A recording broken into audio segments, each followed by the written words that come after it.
Հաղորդավարուհի և դերասանուհի Նազենի Հովհաննիսյանը այս օրերին գտնվում է Ֆրանսիայում։ Շրջագայության ընթացքից հաղորդավարուհին արդեն հասցրել է ինստագրամյան հարթակում կիսվել հոլովակներով։ Հերթական հրապարակմամբ Նազենի Հովհաննիսյանը նաև անդրադարձել է այս օրերին Երևանում տեղի ունեցող ֆեստիվալներին և միջոցառումներին կապված Էրեբունի Երևան 2807-ի հետ։ Հաղորդավարուհին ընդգծել է, որ վերջին տարիների ընթացքում ինքը և իր մի շարք գոլեգաներ զերծ են մնում այդ միջոցառումներին մասնակցելուց, իհարկե չստանալով հրավերներ պետական մարմիններից։ Նազենի Հովհաննիսյանը նաև հավելել է, որ ինքը ուրախ է, որ սա նաև իր որոշումն ու իր ընտրությունն է և որ ինքը չի նեղ սրտում։ Իսկ մեզ մնում է հավելել, որ վաղը հոկտեմբերի 12-ին կեսօրից Երևանի տարբեր հատվածները կվերածվեն մեծ տոնական վայրերի՝ սիրված ու հայտնի արտիստների մասնակցությամբ,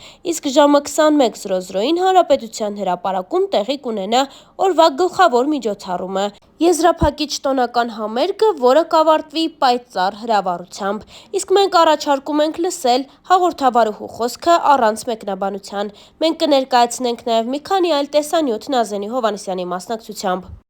Բարի օր։ Ուրեմն Փարիզի ամենամեծ մայքներից մեկը տրանսպորտն է։ Իհարկե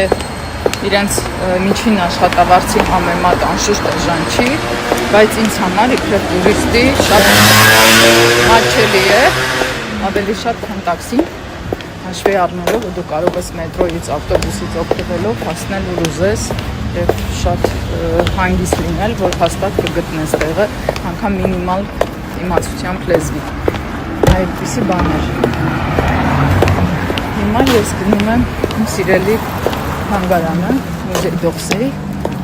որովհետև ես շատ սիրում եմ իմպրեսիոնիստներին եւ ուզում եմ վերջին օրերս Փարիզում վայելել միայն արվեստի եւ խորության մեջ։ Այդպես։ Ես ջերմ գրկում եմ, ոնց հասկանում եմ Երևանյան տոները անցնում են շատ վառ ու լավ, առանց ինձ ու իմ որոշ գոլեգաների, այնպես որ պակասորդ։ Այնպես որ երևի պակասությունը չեք զգում ոչ իմ որոշ գոլեգաների, որոնք արդեն 8-ից ավելի տարի է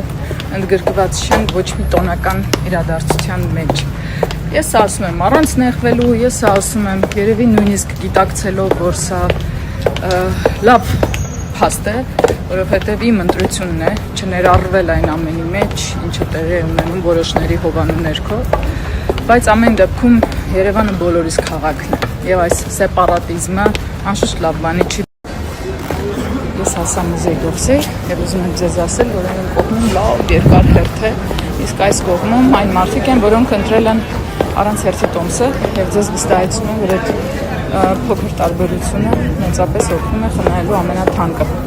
ժամանակը։ Տեսեք։ Այն երկար հերթը բաներին է։ Տոմսային հերթ կանգնողներին է, այստեղ էլ կա շատ փոքր հերթ, այսպես, շատ փոքր, 12 հոգանոց, որը չի խանգարում, որովհետև ամենաթանկ բանը ժամանակն է և եթե թեկուզ փոքր չնչին տարբերությամբ այն կարելի է փոխել, ուրեմն արժի։ Բարի ուշ երեկո, եկեղեցու հայրերի նկատմամբ որևէ քննադատական խոսք հղող որևէ աշխարհիկ առաջին հերթին թող ինքն իրեն նայի։ Իր ապրած կյանքին, իր ստեղծած արհավիրքներին եւ իր անազնիվ վարվեցողությանը սեփական երկրի նկատմամբ։ Այս մեկ։ Երկրորդ, ցավալի է, որ հայ առաքելական եկեղեցին 21-րդ դարում իր պետական մարմնի կառավարող մարմնի կողմից այս աստիճանի գրոհի տակ է։ Այդ այն եկեղեցին է, որը դարերով պահել է հայկական ինքնությունը։ Սա մեր բոլորի թուլությունն է, սա մեր բոլորի թույլ տված մեծագույն սխալն է, եւ սա այն ողբերգությունն է, որը դառնալու է վերջնական կետը, խարանը յուրաքանչյուրից, լինի Հայաստանում, Սփյուռքում, որևէ վայրում։ Այդքան։ Որդ եւս մի բան, Քոբայրի վանական ճգնախ համալիրի լուսանկարը, որտեղ նստած են կովիկները,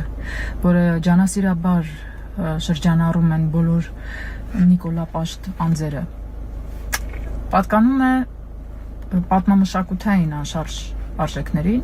եւ գտնվում է պետության հոգացության ներքո։ Այսինքն, եթե այդ կիսականգուն բանական չքնաղագույն համալիրի հետ ինչ-որ մի բանային չէ, ցավոք սրտի դա պետության անելիքն է եւ պետության թերացումն է։ Այստեղից բխում է հարց. ինչքան կարելի է մանիպուլացնել անընդհատ պետությանը վերագրվող աշխատանքը բարթելով բոլոր մնացած հաստատություններին։ Նորից ցավոք դա չի պատկանում հայ առաքելական եկեղեցուն որպես համակարգ, լինելով առաքելական եկեղեցի, որպես ճարտարապետություն եւ կառույց խոնարհված վիճակում դեռ, բայց այն պատկանում է պետությանը եւ պետության հոգացության ներքո են այնտեղ։ Բարի օր, չէ, չեմ քնում, չի ստացվում, չեմ հասցնում, բայց այդ կապ չունի, քանի դեռ չեք քնում ունեք, մի քիչ ժամանակ ավել քնի հաշվին գործանենք։ Նույնիսկ համակենտրոնացման ճամբարներում կարողանում էին վերապրել այն մարդիկ, որոնք ունեին նպատակ, կոնկրետ նպատակ, երազանք կամ չգիտեմ, մի բան, որը օգնում էր նրանց կարճել կյանքից ու ոչ թե ուղղակի ապրել, ուտել կամ քնել կամ չգիտեմ տառապել, այլ իսկապես փորձել ապրել, գործել, ստեղծել, գնալ դեպի այդ նպատակ, անկախ նրանից որքանով է այդ ճակերտավոր նպատակը խորքային, համամարտկային կամ շատ նեղանձնական։ Հիմա ես նպատակ եմ դրել ու ժեղանալու, այնքան որ կարողանամ դրսից ներսի վրա ազդեցություն ունենալ, այնքան որ ներսից կարողանամ ներսից դուրս ազդեցություն ունենալ, որ մենք միասին ոչ թե ֆորս մաժոր սիտուացիաներում սկսենք փրկություն փնտրել կամ գտնել կամ իրար օգնել, այլ նախապես որտեւ եթե լինենք շատ անկեղծ, այնպես չէ, որ բան է փոխվել կամ վտանգն է պակասել, լրիվ հակառակը։ Դրա համար չենք օգնում, էլի ձեզ ասեմ, ես լսեմ, թե անիմաստ է օգնելու, այդ մի լավ բան չի բերում, ձեզ լավ որ աշխատանքային ասպարով,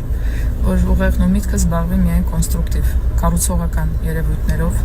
որ ձեր կյանքում ավելորդ թույն չթողնի ներս գա, մանավանդ թույնը հուսահատության տեսքով,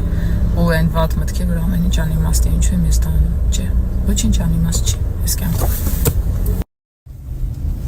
Տղաներ եւ աղջիկներ ջան, այսպես 6 մետր արանք թողելով ու ուրիշ մեքենայի համար տեղ չթողելով, դուք ուղղակի ուզում եմ ասել, որ ձեր նկատմամբ շատ մեծ մի բան եք, հայհոյանքների կույտ եք ուղղորդում։ Այդ ուղղակի անշնորհքության հարց է։ Երեք ինչ որտեղ կարդացի, որ հես կարմիր գծերը, չգիտեմ ինչքան բավականին շատ թանկանում են, որ իբր փոքր կենտրոնը ազատվի։ Ես օրինակ ինձ հույժ հուզում է մի հարց, այս խնձորի տուփեր, սամակատներ դրած բան կանգնեցնողները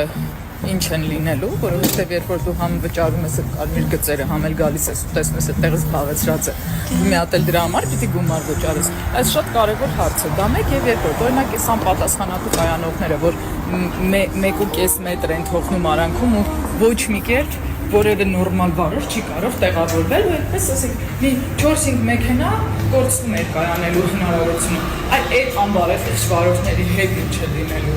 Թե մենք ուղղակի միակողմանի հափով ենք տալի ահռելի ու վերջում անընդհատ ուշանում ենք մեր կարևոր հանդիպումներից ու աշխատանքից։ Վերջն է։ Այսքան տարվա վարորդ եմ, բայց այս վերջին этаպում ընդգծված նկատում եմ, որ կա ավագ սերնդի տղամարդկանց վարորդական մի բան, ուշադրություն, որը շատ վտանգավոր է։ Ու ես չեմ հասկանում, թե դա սերնդային է, թե ուղղակի հոգնել են այդ մարդիկ, բայց այնքան վտանգավոր իրավիճակներ են ստեղծվում բայի տակ։ Ես չեմ ասում չվարեն, վերջ ինչքան կարիք ունեցող մարդ կա, որ պետք է նստի ղեկին, բարի, հասնի ակետից բկետ եւ բայց խայտարակ վիճակ։ Իսկ երիտասարդ որոշ տղաների օրինակ համբերությունն ու իրենց խորթային վստահությունը ուղղակի զարմացնում է։ Այսինքն եթե որոշ վարորդներ ծնվել են պատահաբար արական սեռի ու պատահաբար հանդիպել են տարբեր կին վարորդների, չի նշանակում, որ իրենք վիրտուոզ են, իսկ այդ կին վարորդը անտաղանդ բոլորովին դա չի նշանակում որդիս կամ եղբայրս կամ չգիտեմ հավաք պահեք ձեզ ձեր ղեկելի